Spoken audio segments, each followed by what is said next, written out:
As acoustic technology develops and improves in the future, we'll likely see a trend towards using higher quality MEMS sensors, which means less sensors but far superior results.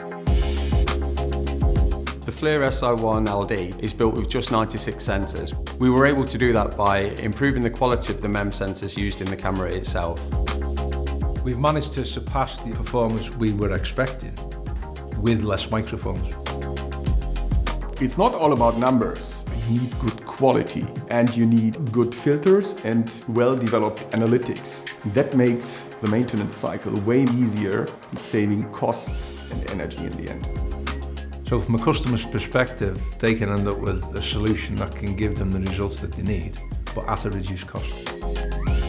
So the story of MEMS sensors is all about quality over quantity. Improving the quality of the MEMS sensor itself means you can reduce the number and still have equivalent or superior performance. Does quantity matter? No, the quality matters.